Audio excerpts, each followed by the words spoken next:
Gig economy. NITI Aayog ने gig economy के ऊपर एक रिपोर्ट पेश की और रिपोर्ट का शीर्षक क्या था।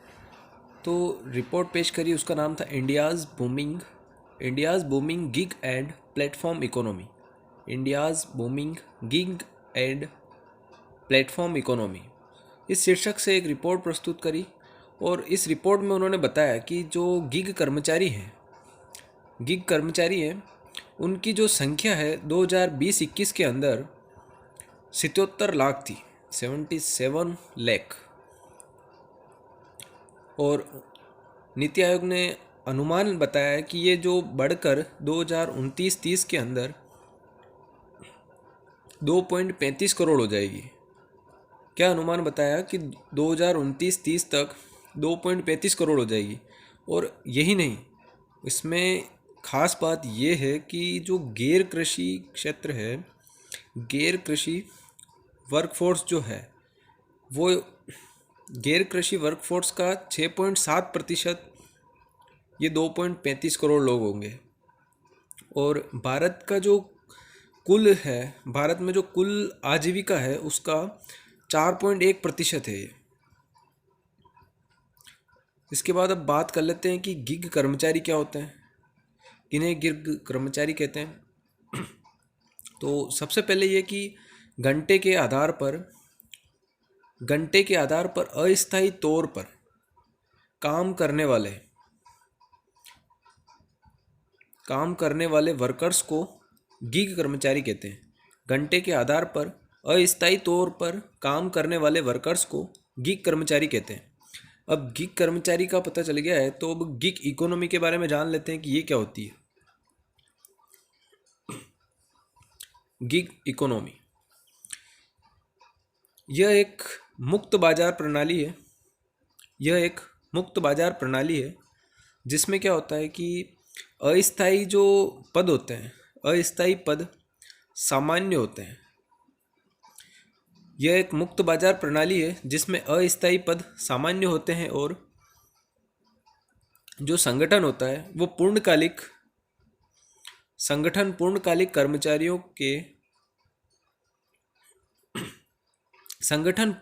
कर्मचारियों के बजाय अल्पकाल के लिए स्वतंत्र श्रमिकों के साथ अनुबंध करते हैं। गिग इकोनॉमी क्या होती है? यह एक मुक्त बाजार प्रणाली है जिसमें अस्थायी पद सामान्य होते हैं और संगठन पूर्णकालिक कर्मचारियों के बजाय अल्पकालिक के लिए स्वतंत्र श्रमिकों के साथ अनुबंध करते हैं।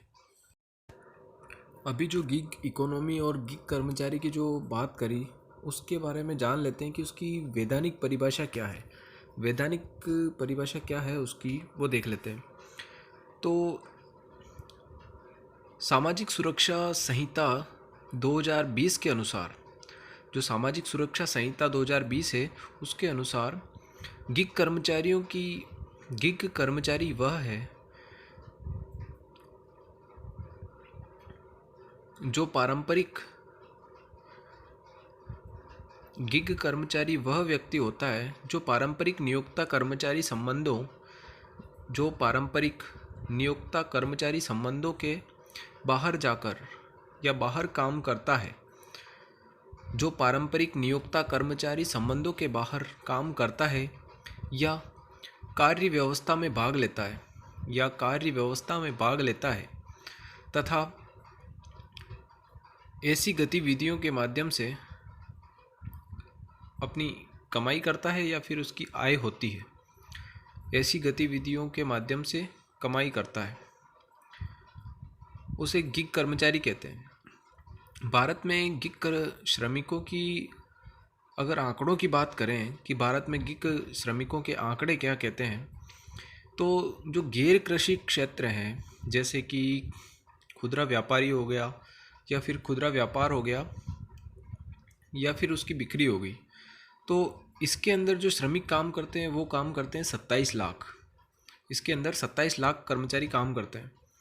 और जैसे परिवहन जो क्षेत्र है, उसके अंदर जो गिग कर्मचारी काम करते हैं लगभग 13 लाख कर्मचारी।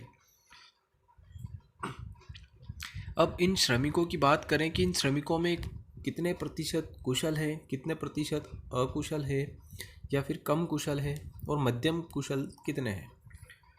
तो इसमें जो कम कुशल कर्मचारी है वो लगभग 31% है और जो मध्यम कुशल कर्मचारी हैं वो 47% है और जो उच्च कुशल श्रमिक हैं वो 22% है मात्र। गिग इकोनॉमी के बढ़ते प्रभाव के कारण गिग वर्कर्स पर क्या प्रभाव पड़ेंगे, नीति आयोग की रिपोर्ट में इसे भी मेंशन किया गया है। तो रोजगार, पहला प्रभाव ये बताया है कि रोजगार की आड़ में संभावित इनका शोषण हो सकता है कर्मचारियों का। और दूसरा प्रभाव ये बताया है कि गिग श्रम जो है, गिग श्रम के कम्युनिटीकरण को बढ़ावा दिया जा सकता है। और तीसरा ये है कि गिग वर्कर्स के सीखने और विकास के अवसरों में काफ़ी कमी आएगी। और जो गिग नियोक्ता है वो गिग वर्कर्स की सामाजिक सुरक्षा की व्यवस्था नहीं करेंगे और ये जो गिग वर्कर्स है उनके जो आश्रित परिवार है उनकी देखरेख में आखिर कमी आएगी। और नीति आयोग ने कुछ सुझाव भी दिए हैं कि गिग इकोनॉमी पर कोई कानून ज़रूरी है। अगर सरकार कानून लेके आती है गिग इकोनॉमी पर तो उससे गिग वर्कर्स का शोषण नहीं होगा और उससे उनको काफ़ी फ़ायदा मिल सकता है। गिग वर्कर्स के लिए स्वास्थ्य सुरक्षा और मेनली इंश्योरेंस की व्यवस्था की जानी चाहिए। इसके साथ ही गिग इकोनॉमी पर सरकार नियोक्ताओं को निर्देश दे ताकि गिग इकोनॉमी की व्यवस्था बनी रहे।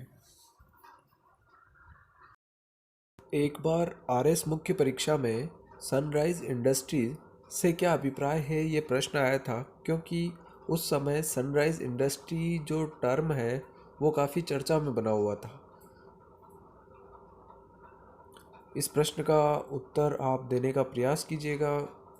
और आजकल गिग इकोनॉमी जो टर्म है वो काफ़ी चर्चा में बना हुआ है, तो हो सकता है ऐसा क्वेश्चन बन जाए, गिग इकोनॉमी से क्या अभिप्राय है। तो आप इस प्रश्न का उत्तर लिखने का भी प्रयास कीजिएगा।